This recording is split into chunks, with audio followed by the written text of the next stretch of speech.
We're trying to get justice for the victims and transparency for America. The president should say, I ran on this. The attorney general promised this. We're going to do a clean, full release.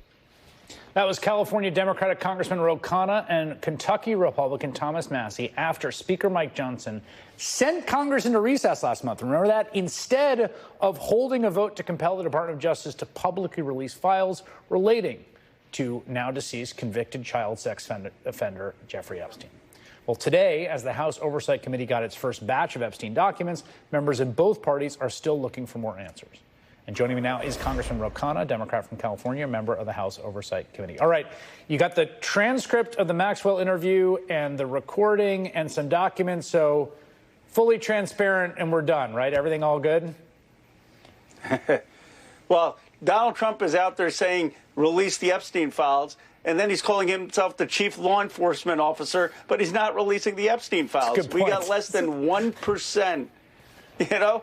I mean, we got less than 1% of the documents. The FBI said there are 300 gigabytes of these documents. We got 1 gigabyte, about 33,000 pages.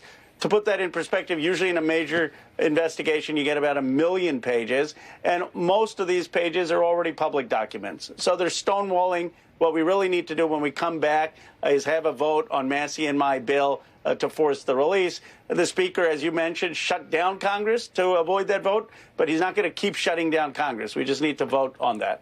That point, it's an important point, right? Because we're long past the AG is independent, the Department of Justice. Trump does everything. Everything flows from him. He says it. This morning, he kind of hedged a little bit in his sort of classic self-contradictory way. But here's what he said about the documents and how he said he told his attorney general to, quote, give them everything. Take a listen. I have said to Pam and everybody else, give them everything you can give them, because it's a Democrat hoax. It's a Democrat hoax. Are you confident that everything will come over, or do you think they're just blowing smoke? Well, so far they've been blowing smoke. We got less than 1% of the documents. And, you know, this is not just Democrats. This is Massie. This is Boebert. This is Marjorie Taylor Greene. This is Tim Burchett. It's like the all-star lineup of the MAGA movement that's demanding this. Even Kevin Comer, the oversight chair, is demanding this. So the reality is that Trump is saying one thing because he knows that his base wants to hear that. But obviously he hasn't told Pam Bondi to do that because they haven't released the documents, and they're just still hoping this thing just goes away. It's not going to go away. I want to play you a little clip of this Ghislaine Maxwell interview. Again, I think we've been pretty focused on what one's assessment of its credibility should be. She says that she never saw Trump do anything untoward, that he was a perfect gentleman, also that he was always kind to her and she admires him and what he's been able to accomplish, that she never saw Jeffrey Epstein engage in any non-consensual anything, that the massages weren't sexual. Here she says she kind of has exculpatory account for everyone. Take a listen to this one sentence she says. I never, ever saw any man doing something inappropriate with a woman of any age. To remind everyone, that's Jeffrey Epstein's accomplice. I never, ever saw any man doing something inappropriate with a woman of any age. Do you find that credible? You know, I'm usually pretty even-keeled, but I was so offended and outraged when I heard her say that. And the reason is I've been in touch with the victims' lawyers. 10 of them are going to actually be sharing their stories on September 3rd.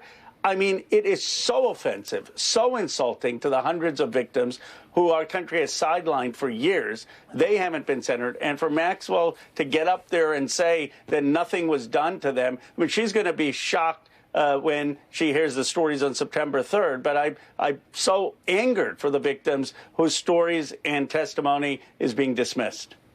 We also do know, I mean, part of the thing about these files, right, we do know, at least from reporting, that the department that flagged mentions of him and that he was told in May his name is among many in the Epstein files. I mean, one of the tests, it seems to me, is like whether we see anything in these files we haven't seen before that mentions Donald Trump, frankly.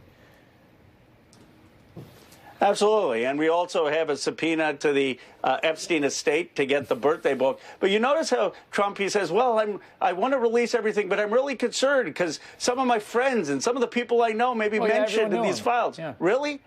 That's your concern? The embarrassment of your buddies as opposed to justice and closure for the victims? I mean, it is just absurd at this point, and this is the one issue where his base is pushing back. I mean, they haven't pushed back on deporting people without due process. They haven't pushed back on taking away cancer research. They haven't pushed back on cutting Medicaid. But here they're pushing back, and that's what's got him concerned.